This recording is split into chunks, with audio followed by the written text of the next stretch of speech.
This channel does not promote any violent, harmful, or illegal activities. All content provided by this channel is meant for an educational purpose only. আরে কম দে কিন্তু খাঁটি দে। MDH Kashmiri লাল লঙ্কার গুঁড়ো। MDH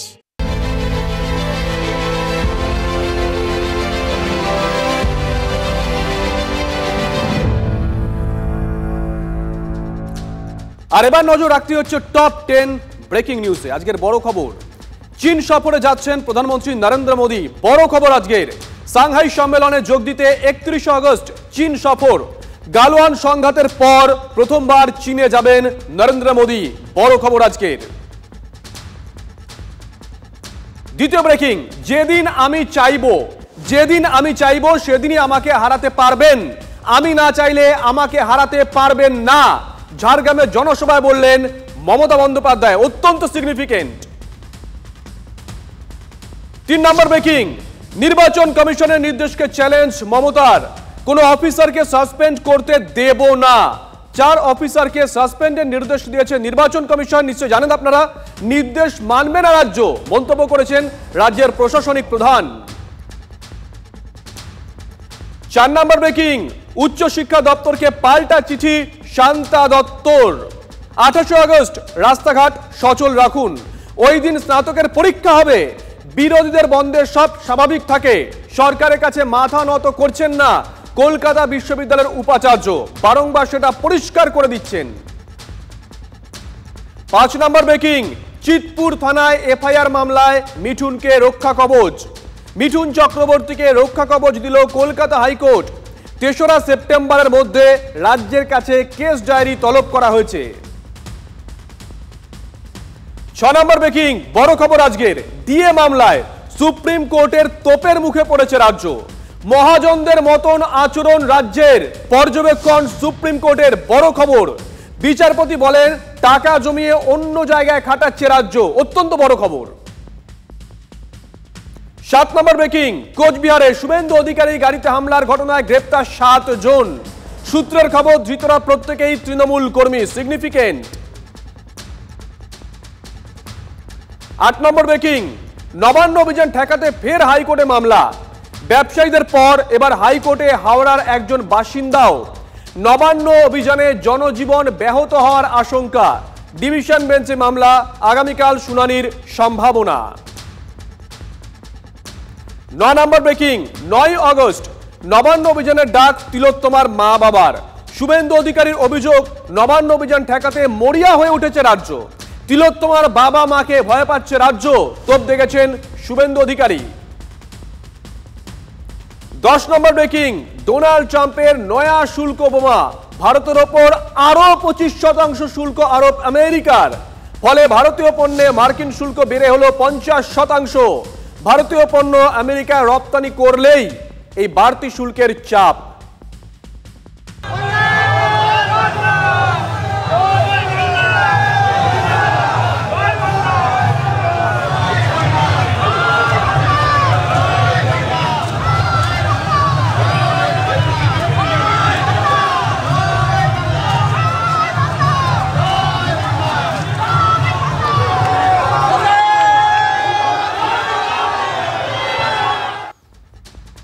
Gupi Gyne Bagha Byne সিনেমার সেই বিখ্যাত ডায়লগটা মনে পড়ে গেল, রাজকন্যা কি কম পড়িয়াছে। সেখান থেকে ধার করেই বলছি, স্যারের ভয় কি ক্রমশই বাড়িতেছে। স্যার মানে SIR, special intensive revision. Voter লিস্টের বিশেষ নিবিড় সংশোধন বিহারে শেষ হয়েছে, এবার এ রাজ্যেও যে কোনো দিন শুরু হয়ে যেতে পারে। হঠাৎ করে বিজেপি ঠিক করলো কি করে জিতবো, নাম্বার দাও। কি বলছে, নতুন করে সবাইকে ভোটে নাম তুলতে হবে। কেন? এটা বিজেপির চালাকি। এই ভোটার লিস্টের নামে বিজেপি পার্টির লিস্ট তৈরি করবে। SIR হওয়ার পরে আপনার এই ভোট 2,75,00,000 থেকে 1,75,00,000 এসে নামবে। আজকে লিখে রাখুন, কিচ্ছু করতে পারবেন না, দেখবেন আর জ্বলবেন, লুচির মতো ফুলবেন। আমরা দাঁড়িয়ে থাকবো পাহারাদার হিসেবে, সবাই লাইনে দাঁড়িয়ে ভোটার লিস্টে নাম তুলবেন।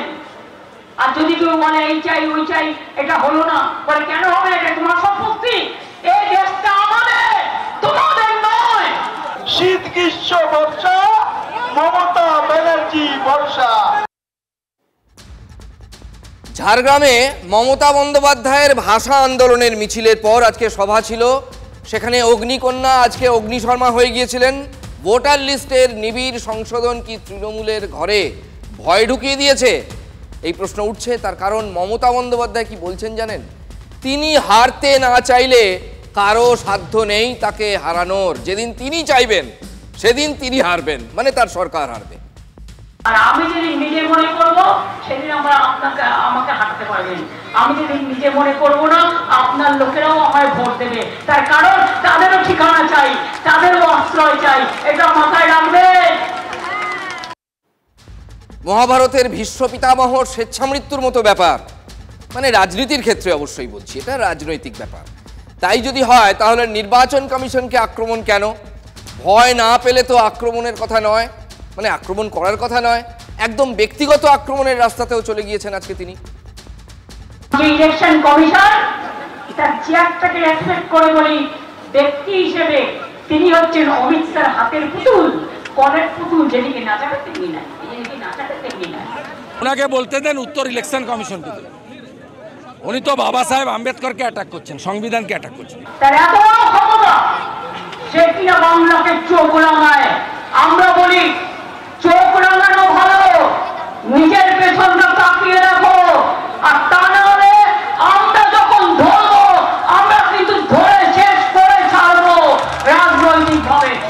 উনি যখন বলছিলেন তখন বলা শুনে আমার মনে হচ্ছিল যে মানসিক কোনো তীব্র চাপের মধ্যে উনি আছেন। কি বলছেন নিজেই বুঝতে পারছেন না। সেই কারণে আমি তৃণমূলের লোকদের পরামর্শ দেব, ভালো ডাক্তার দেখান, মনস্তত্ত্ববিদকে দেখান, নইলে ভবিষ্যৎ কিন্তু আপনাদের ক্ষেত্রে খারাপই আছে। আমাকে খাটাবেন না, আমাকে খাটালে আমি ইতিহাস বের করে দেবো।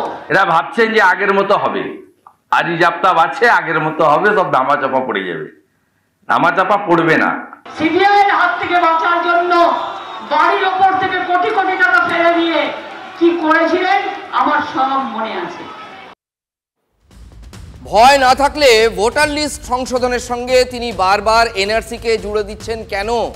ভোটারদের ভয় বাড়াতে। দেখুন, আমার না একটা কথা মনে পড়ে যাচ্ছে, এই কে ঠিক ভোটার আর কে জালি ভোটার এটা নিয়ে। কলকাতা শহরে এক নায়িকার, তিনি তখন সন্তান সম্ভবা, মিডিয়া তাকে ছেঁকে ধরেছে পিতৃ পরিচয় জানার জন্য, কারণ সেটা তখন ক্লিয়ার ছিল না যে বাবাকে। তখন সেই নায়িকা উত্তর দিয়েছিলেন বাবা জানে বাবাকে। ফ্যান্টাস্টিক উত্তর, মানে অ্যাপ্রিসিয়েট করার মতো উত্তর, যে আপনাকে বলতে যাব কেন, বাবা জানে বাবাকে। আমি বলছি সত্যিকারের ভোটার জানে সে সত্যিকারের ভোটার, আর জালি ভোটার জানে সে জালি। ফলে যারা সত্যিকারের ভোটার তাদের তো ভয় পাওয়ার কিছু নেই। এর পেছনে এনআরসি চক্রান্ত আছে, লজ্জা করে না? ছি ছি ছি, এনআরসি ছি ছি ছি। বিহারে যদি 50 লাখ বাদ যায়, এখানে 1,25,00,000 বাংলাদেশি মুসলমান আর রোহিঙ্গা বাদ যাবে। এনআরসি করতে দিচ্ছি না, দেব না। এনআরসি তো আইনে পাশ হয়ে গেছে, অতএব এনআরসি পেছন দরজা দিয়ে আনার দরকারটা কি? পেছন দরজা দিয়ে সেটা আনে যেটা বেআইনি জিনিস আছে। অতএব মমতা ব্যানার্জিকে পরিষ্কার বলতে চাই, যখন এখানে এনআরসির কাজ শুরু হবে তখন আপনি এখানে মুখ্যমন্ত্রী থাকবেন না, অতএব আপনার কিছু করারও থাকবে না। কানের ভাষায় আপনারা শুনেছেন ছি ছি ছি এনআরসি, এটা আমার লেখা গান। দয়া করে এসআইআর বলুন, এনআরসি বলবেন না। আপনি 19 সালেও সিএ কে এনআরসি বলে অনেক ক্ষতি করেছেন, বাংলার অনেক মানুষের ক্ষতি করেছেন। দয়া করে এই কাজটা করবেন না। ভোটার তালিকায় নাম নথিভুক্তকরণে কারচুপির অভিযোগে বাংলার মোট 4 আধিকারিককে, 2জন তার মধ্যে WBCS অফিসার, সাসপেন্ড করার নির্দেশ দিয়েছে নির্বাচন কমিশন। এটা তো পুরনো খবর, কালকের খবর। মুখ্য সচিবকে ওই 4 জনের বিরুদ্ধে এফআইআর দায়ের করার নির্দেশও দিয়েছে নির্বাচন সদন, মানে দিল্লি থেকে। মুখ্যমন্ত্রী উড়িয়ে দিয়েছেন সেই নির্দেশ, তিনি বলছেন হবে না। সরকারি কর্মচারীদের ভয় দেখানো হচ্ছে। কালকে আমার 2জন অফিসারকে নোটিশ পাঠানো হয়েছে কিনা তাকে সাসপেন্ড করা হলো। আমরা বলি তোমার ইলেকশন এখন ডিক্লেয়ার হয়েছে, কোন আইনের বলে তুমি নোটিশ পাঠিয়ে দিচ্ছ, সাসপেন্ড করছো, আর বলে দিচ্ছ এফআইআর করতে হবে না? আমি কারো কোনো পানিশমেন্ট করতে দেব না। 11 কোটি বাঙালি এতদিন বুঝেছে, এবারে ইলেকশন কমিশন বুঝবে পশ্চিমবাংলার মুখ্যমন্ত্রী নামক যন্ত্রটি কেমন। তুমি অফিসারদের ভয় দেখাচ্ছ, পুলিশকে ভয় দেখাচ্ছ। শুনুন, আপনাদের প্রোটেক্ট করার দায়িত্ব আমাদের, আমরা আপনাদের রক্ষা করব জীবন দিয়েও, কোনো চিন্তা করবেন না, কেউ হতাশ হবেন না। এই মুখ্যমন্ত্রী সরকারি যন্ত্র রাজনৈতিক কাজে ব্যবহৃত হয়। Election commission should speak. 8 মাস দেরি আছে, এখন থেকে সাসপেন্ড করতে শুরু করেছেন হরিদাস সব, কীটদাস সব, বিজেপির বন্ডেড লেবারেরা, বিজেপির বন্ডেড লেবার। লজ্জা করে না? তুমি তোমার ক্ষমতা জানো না? অমিত শাহ দালালি করছো চেয়ারে বসে, আর হোম মিনিস্টার নিজেকে মনে করেন উনি যা বলবেন তাই হবে। যে মুখ্যমন্ত্রী আদালতকেও পর্যন্ত ছাড়ে না, আর বেকায়দায় করলে জরিমানা দিয়ে দেয়, তো সেই মুখ্যমন্ত্রীর বক্তব্যের কি মূল্য আছে? তৃণমূলের চুরি ধরবে যে, তৃণমূলের শত্রু সে, ভুয়া ভোটারের নাম কাটবে যে, গালি খাবে সে। এটাই হচ্ছে তৃণমূলের ধর্ম। অতএব যতই চিৎকার করুক আর যা করুক, যার লোক যাকে বানাক, কাজ যেটা হওয়ার সেটা হবেই। যারা বলছে তাদের বার্থ সার্টিফিকেট আছে তো, ও হোম মিনিস্টার অমিত শাহ আমাকে গ্রেফতার করো যদি আমি মিথ্যা কথা বলি। তোমার বার্থ সার্টিফিকেট কোথায়? তোমার বাবা মার বার্থ সার্টিফিকেট দেখাও, আগে তোমার বাবা মার বার্থ সার্টিফিকেট দেখাও, তারপরে বলো আমি এসআর করে সবার নাম বাদ দেব। উনি বলেন বেশি, করেন কম। আমরা মনে করি ইলেকশন কমিশনের যে ক্ষমতা, সেই ক্ষমতা সম্পর্কে হয় মুখ্যমন্ত্রী জানেন না, আর নইলে মুখ্যমন্ত্রী জেনেও তিনি নাটক করছেন, ভয় দেখাতে চাইছেন, তার কার্যকর্তাদের উৎসাহিত করতে চাইছেন। অতএব সেই কারণে এই জাতীয় স্টেটমেন্ট। এবং ইলেকশন কমিশনের ক্ষমতা অনেক বড় ক্ষমতা, অনেক দূর তার হাত। এত সাহস! পরশুদিন পার্টির মিটিং করে বলেছে, কি বলেছে? এছাড়া করেঙ্গে, হাম করেঙ্গে, হাম দেখা দেঙ্গে। বাংলায় একটা কথা বলে ক্যাচ করা করবে, তুমি হরে করে কমবা। জাতীয় নির্বাচন কমিশনকে চ্যালেঞ্জ, কেন্দ্রীয় স্বরাষ্ট্রমন্ত্রী অমিত শাহকে খুল্লামখুল্লা আক্রমণ। ভোটার তালিকায় সংশোধনকে ভয় না পেলে মুখ্যমন্ত্রী এবং তার দলের এই রূপ হওয়ার কথা নয়। কেনই বা বিএলওদের ওপর বুথ লেভেল অফিসার চাপ বাড়িয়ে যাচ্ছে তৃণমূল? রোজ 1 ডিগ্রি করে চাপ বাড়াচ্ছে তৃণমূল। বীরভূমে প্রশাসনিক বৈঠকে এই চাপ বাড়ানোর খেলাটা শুরু করেছিলেন মুখ্যমন্ত্রী মমতা বন্দ্যোপাধ্যায়। আপনারা বিএলও যেসব লিস্ট করেছেন, বিএলওদের কাছে আমার অনুরোধ থাকবে ভোটার লিস্ট থেকে কারো নাম যেন বাদ না যায় সেটা দেখার।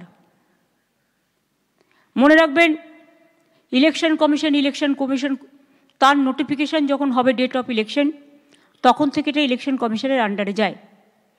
তার আগে স্টেট গভর্নমেন্ট, আবার ইলেকশনের পরেও স্টেট গভর্নমেন্ট। সুতরাং এটা মনে রাখবেন, আপনারা চাকরি করেন স্টেট গভর্নমেন্টের। মুখ্যমন্ত্রীর ইঙ্গিত একেবারে স্পষ্ট, বিএলওরা রাজ্য সরকারের কর্মচারী, তারা রাজ্য সরকারের চাকরি করেন। ভোট শেষ হলেই নির্বাচন কমিশনের ক্ষমতাও শেষ। গতকাল দলের আগা থেকে গোড়া স্তরের নেতাদের বৈঠকে অভিষেকের এই একই টার্গেট ছিল বিএলও, এবং তিনি বলে দিয়েছিলেন, এটাই সূত্রের খবর, যে তিনি বলে দিয়েছিলেন যে বিএলওরা যে বাড়ি বাড়ি যাবেন, যদি কোনো বিএলওকে দেখে সন্দেহ হয়, গতিবিধি যদি সন্দেহজনক হয়, তাহলে তার পরিচয়টা একবার দলের ঊর্ধ্বতন কর্তৃপক্ষকে জানাবেন। আমাদের প্রশ্ন হচ্ছে কেন, ওয়াই? তাৎপর্যপূর্ণভাবে এবার অভিষেক বন্দ্যোপাধ্যায়ের নজরে বিএলওদের ভূমিকা। পার্টি নেতাদের বৈঠকে বিএলওদের নিয়ে সতর্ক করলেন তৃণমূলের সেকেন্ড ইন কমান্ড। বললেন বিএলওদের একটা বড় অংশ সিপিএম, রন্ধ্রে রন্ধ্রে সিপিএম। এরা কোনোদিন চায়নি তৃণমূল কংগ্রেস ক্ষমতায় আসুক। যদি কোনো বিএলও রাজনৈতিক উদ্দেশ্য প্রণোদিতভাবে কাজ করে, কোনো রাজনৈতিক দলের হয়ে এজেন্ডা ফুলফিল করবার চেষ্টা করে, তাহলে তাদের নাম জানাতে হবে অভিষেকের দপ্তরে। বিএলওদের ভূমিকা নিয়ে রীতিমতো সতর্ক করলেন দলের নেতাদের এবং তাদের একটা বড় অংশ পূর্বতন শাসক দল ঘনিষ্ঠ এই বলেও চিহ্নিত করলেন তিনি। মানে একদিকে সরকার, অন্যদিকে শাসক দল, আর বিরোধীদের চাপ তো আছেই। ফলে একটা সাঁড়াশি আক্রমণের মুখে বিএলওরা। ভোটার তালিকা সংশোধনে ভয় না পেলে এই রকমটা হওয়ার কথা নয়। শাসকের অ্যাটিটিউড এরকম হয় না। তৃণমূলের ঘরে কি স্যারের ভয় জাঁকিয়ে বসেছে, আরো বাড়ছে। ও আজকে বলেছে আমি কোনোদিন হারতে চাইলে হারি না, তো আমার কাছে হেরেছে হেরেছে হেরেছে হেরেছে, যতদিন বাঁচবে কানের কাছে বাঁচবে, হেরেছে হেরেছে আমার কাছে হেরেছে। আমি ওকে বলছি আপনাকে আমি ভবানীপুরে হারাবো। বিজেপি যাকে দাঁড় করাবে, আমাকে দাঁড় করালে আমি হারাবো। অন্য যাকে পদ্ম ফুল দেবে সেই পদ্ম ফুলকে জেতানোর দায়িত্ব আমার। মুখ্যমন্ত্রী যাদের বলেছিলেন হকের চাকরি যাদের চলে গেল সব আমার দায়িত্ব, যোগ্যদের যেন কেউ কিছু করতে না পারে আমি দেখে নেব, তারপর অযোগ্যদেরটাও আমি দেখে নেব। উনি কারুরটাই দেখেননি, উনি এখানেও কারুরটা দেখবেন না। কেবলমাত্র ওনার পছন্দ মতন ভোটের ব্যবস্থা, এটাই রাজ্য সরকারের মনোভাব এবং সেই অনুযায়ী মুখ্যমন্ত্রীর হুমকি। বাংলাদেশি জেহাদি, রোহিঙ্গা, মৃত ভোটার, ফলস ভোটার দিয়ে ভরিয়ে রেখেছে সমস্ত ভোটার লিস্ট। 2002-এর শেষ রিভিশন হয়েছিল, এবার নিয়ম মেনে আবার রিভিশন হচ্ছে। আতঙ্কিত তৃণমূল, ওর মধ্যেই মৃত্যু ঘণ্টা শুনতে পাচ্ছে, তার জন্য তিনি মেজাজ হারাচ্ছেন আর এ ধরনের কথাবার্তা বলছেন।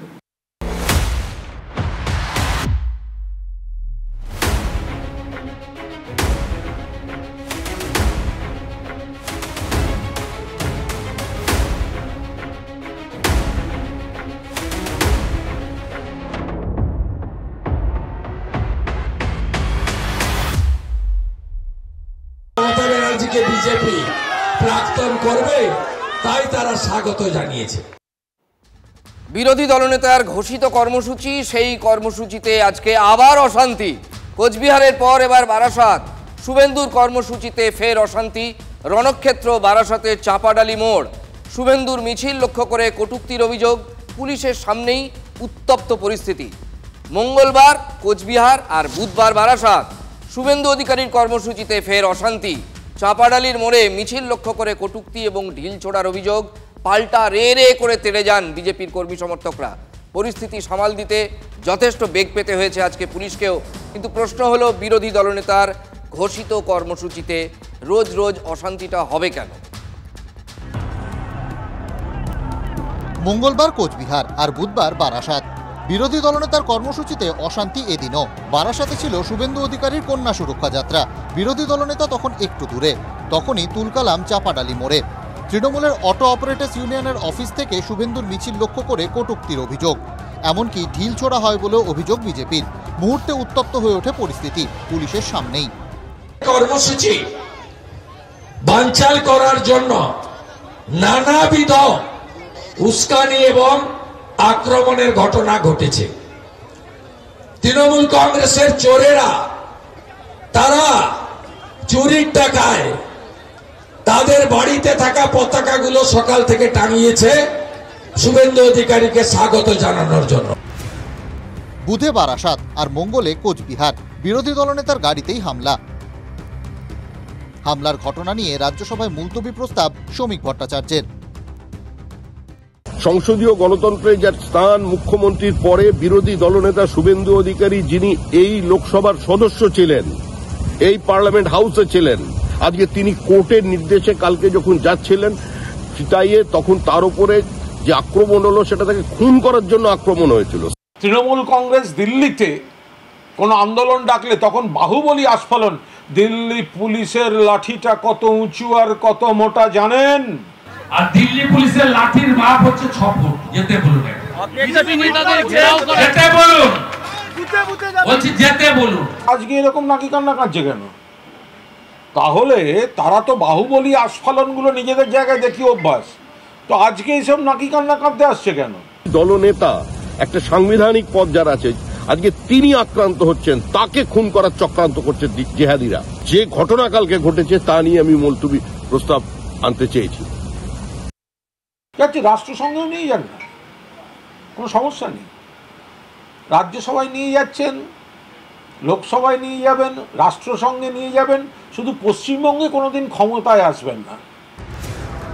গরমা গরম রাজনীতি আর বিরোধী দলনেতার কর্মসূচিতে অশান্তির উত্তাপ বুধবারও। যখন ফ্লাইওভারে মিছিল ছিল, সামনে এবং পিছন পুরোটা দেখেছে, দেখার পরে আতঙ্কিত হয়ে এসব করছে এবং যারা করেছে এরা কাঁটাতারের বেড়া নেই, এরা বাংলাদেশ থেকে আসা রোহিঙ্গা বা বাংলাদেশি মুসলমান হতে পারে, খোঁজ নিয়ে আমাদের দেখতে হবে। কোচবিহারে বিরোধী দলনেতার গাড়িতে হামলার পর দিকে দিকে প্রতিবাদ কাল হয়েছিল, আজও হয়েছে, আজও অবস্থান বিক্ষোভ দিকে দিকে, পাল্লা দিয়ে গরম হচ্ছে রাজনীতি। ব্যানার্জি ফুল প্লাম ছিল আর তার দায়িত্ব নিয়েছিল উদয়ন গুহ। এই উদয়ন গুহ কে? হরিদাস। এই উদয়ন গুহকে আমি বলছি পার্টিকে আমাকে দায়িত্ব দিক, কুচবিহারে কিভাবে উদয়ন গুহকে ঘরে ঢুকাতে হয় না কোথায় পাঠাতে হয় আমি দেখিয়ে দেব। দূরের থেকে ভৌ ভৌ করা আমাদের এই গ্রামেগঞ্জে আছে না, আমরা যখন গাড়ি নিয়ে যাই তখন হঠাৎ করে বেরিয়ে এসে ভৌ ভৌ ভৌ করে, তারপরে আবার যেই আমরা একটু ঘুরে তাকাই বা ইয়ে হয় সাথে সাথে দৌড় দিয়ে আবার ল্যাজ গুটিয়ে দৌড় দিয়ে পালিয়ে যায়। ওকে ঘরে ঢোকাবার আমার ক্ষমতা আছে, আমি ঘরে ঢুকিয়ে দেবো। উদয়ন গুহ যে ভাষায় বুঝে সেই ভাষা তাকে জবাব দেওয়া উচিত। সারা বাংলায় বিজেপি কর্মী যেখানেই আছে উদয়ন গুহ মতন লোককে তার সঠিক জবাব দেওয়া উচিত। তো এরকম ভৌ ভৌ শুনতে শুনতে তো এত বড় হয়ে গেলাম যে পার্থভৌমিকের ভয়ে প্যান্ট জামা নষ্ট করে ফেলে, সে এসে এখানে কুচবিহারে উদয়ন গুহর সাথে লড়াই করবে আর থাকবে আসামে বর্ডারে, আর শুভেন্দু অধিকারীকে খুন করাবে আর বাহাল তবিয়তে থাকবে। এটা ঠিক না, এটা মানতে পারছি না আমরা। হাতি ঘোড়া গেল তল, কোথাকার অর্জুন বলে কত জল। কোচবিহারে শুভেন্দু অধিকারী গাড়িতে হামলার ঘটনায় পুলিশ 7 জনকে গ্রেফতার করেছে। এখনো পর্যন্ত সূত্রের খবর তারা সবাই শাসক দলের সমর্থক এবং কর্মী, তৃণমূল কর্মী। কিন্তু আদালতে এই 7 জনের একজনকেও আজকে পুলিশ কিন্তু হেফাজতে চায়নি, 7 জনেরই আজকে জেল হেফাজতের নির্দেশ হয়েছে। দেখুন, বিরোধী দলনেতা জেড ক্যাটাগরির নিরাপত্তা পান, এটা কিন্তু বিরোধী দলনেতার চেয়ারটার কথা বলা হচ্ছে। এটা শুধু শুভেন্দু অধিকারীর কথা আমরা বারবার বলছি না, এটা একটা পজিশন, শ্যাডো সিএম বলা হয়, অর্থাৎ তিনি হচ্ছেন, এটাও সাংবিধানিক চেয়ার। সেই চেয়ারটা যদি রাস্তাঘাটে বারবার আক্রান্ত হয় তাহলে তো সাধারণ মানুষের নিরাপত্তা থাকে না। আর দ্বিতীয় কথা, তৃণমূলের দিক থেকেও তৃণমূলকে একটা প্রশ্ন করা যায় যে যত এমন করবেন তত আপনারা শুভেন্দুকে বেশি ফুটেজ পাইয়ে দিচ্ছেন এবং হাইলাইট করে দিচ্ছেন, সেটাই বা কেন? যেটা যে বিরোধী দলনেতা পশ্চিমবঙ্গে বিনা বাধায় সর্বত্র যেতে পারেন না, সেটা যে কোনো গণতান্ত্রিক ব্যবস্থা আছে এটা কোনো সুস্থ মানুষ বিশ্বাস করবে? বিহারের মানুষ সেখানে সব থেকে বেশি আসাম থেকে এনআরসি নোটিশ আসছে, তাদের শিকড় নিয়ে টান দিচ্ছে, মানুষ ক্ষুব্ধ আছেন, প্রতিবাদ করেছেন। সেখানে বিজেপির লোকেরা গালমন্দ করেছে, ধাক্কাধাক্কির মধ্যে কিছু হয়েছে, অনেকে তো বলছে নিজেরা নিজেদের গাড়ির কাঁচ ভেঙে নাটক করছে। আপনারা তো সব জানিয়েছিলেন, তারপরে এরকম ঘটনা করিয়েছে। এটা প্রাণঘাতী হামলা, এটা হামলা না। ও খুন হয়েছে, ওর গায়ে একটা আঁচড়ও লাগেনি, ও খুন হয়েছে। শুধু খুনের চেষ্টাও না, বলছে খুন হয়েছে। এই গাড়ির পিছনটা কি করেছে দেখুন, কি করেছে পাথর দিয়ে দেখুন, দেখুন এই জিহাদির বাচ্চারা, এই রোহিঙ্গারা কি করেছে দেখুন। আরে অ্যারেস্ট তো উদয়ন গুহকে আগে করতে হবে। খুব প্রমাণিত, পুলিশ বিরোধী দলনেতাকে খুন করতে চেয়েছিল। খুনের মামলার প্রত্যক্ষ আসামি যদি উদয়ন গুহ হয়, পরোক্ষ আসামির নাম ধৃতিমান ভট্টাচার্য। ওকে খুন করেছি আমি রোহিঙ্গাদের নিয়ে, সাথে এসপিরও মদত ছিল, কিন্তু দেখা গেল এফআইআর হলো 41 জনের নামে, 1 নম্বর আসামি আমি। ঠিক আছে, এটা হওয়ারই কথা ছিল, হয়েছে, কিন্তু এফআইআর 41 জনের মধ্যে একটা রোহিঙ্গার নাম নেই কেন? আমাদের এক কর্মী একটু আক্রান্ত হয়েছেন, আমি দেখলাম। আপনারা যান, আমি কর্মীদের সঙ্গে কথা বলে ব্যবস্থা নিয়ে যাব। গতকাল আমার উপর যে হামলা করেছিল আমি সেটাও ছাড়িনি, আইনি প্রক্রিয়ায় লড়াই হবে।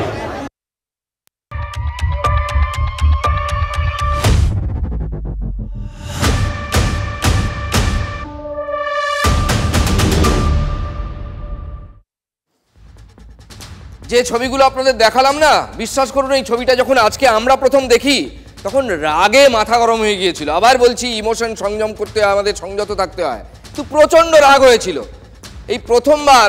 আতঙ্কে মুখ দিয়ে কথা বেরোচ্ছিল না আমাদেরও।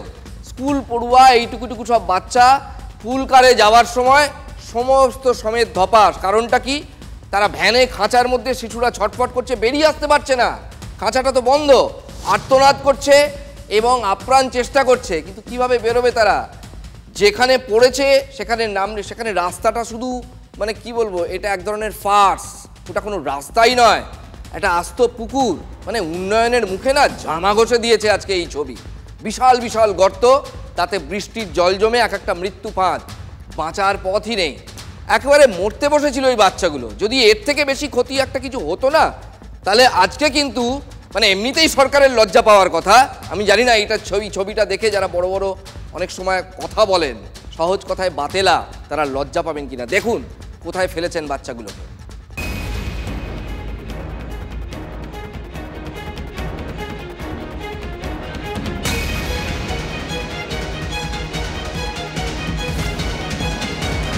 বাচ্চাগুলোর বেরিয়ে আসার চেষ্টা বৃথা।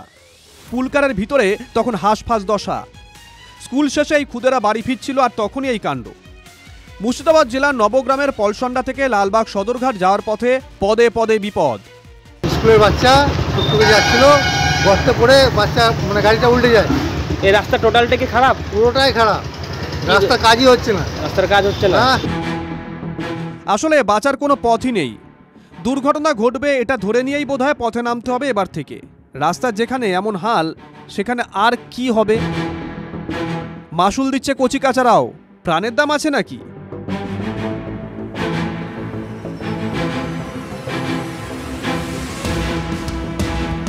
রাস্তাটা পুরোটাই খারাপ, লালবাগের সদরঘাট থেকে একবারে পলসন্ডা অব্দি পর্যন্তটাও খারাপ। আমরা চাইছি রাস্তাটা যেন পরিষ্কারভাবে তৈরি হোক। রাস্তা এত খারাপ যে জায়গায় জায়গায় এমন গর্ত হয়ে আছে, জল দাঁড়িয়ে আছে, গাড়ি গর্ত পড়লে গাড়ি উল্টে যাচ্ছে।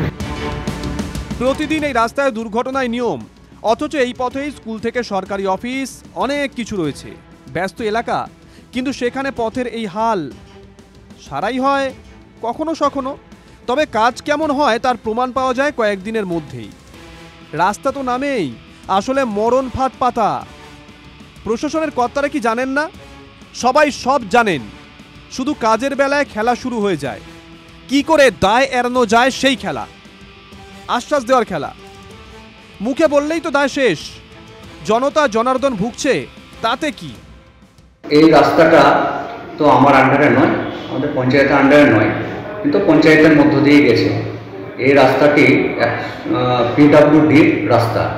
পিডব্লিউডি কিছুদিন আগে রিপেয়ারিং করেছে, কিন্তু এত বর্ষা, এত জল হওয়ার ফলে কিন্তু এই বর্ষাতে রাস্তাটা টিকছে না। এবার মালদার হবিবপুরে পঞ্চায়েতে একটি রাস্তা আপনাদের দেখাবো। সেখানেও কিন্তু সাধারণ মানুষ ক্ষুব্ধ এবং তারা রাস্তায় ধানের চারা পুঁতছেন। এটা কিন্তু রাস্তা, এটা কোনো মাঠ নয়, এটা ধানি জমি নয়, এটা রাস্তা। দেখুন এটা প্রতিবাদ। এবং কারা পুঁতছেন? মহিলারা। তারা কি পান? তারা লক্ষ্মীর ভান্ডার পান। বৃদ্ধ মহিলাও দেখাচ্ছি আপনাদের, দেখুন প্রবীণা একজন। বুঝতে পেরেছেন ক্ষোভটা কোন জায়গায় গেছে? এটাও উন্নয়নের মুখে একটা জামা ঘষে দেওয়া, তথাকথিত কোট আনকোট উন্নয়নের মুখে জামা ঘষে দিচ্ছেন সাধারণ মানুষ।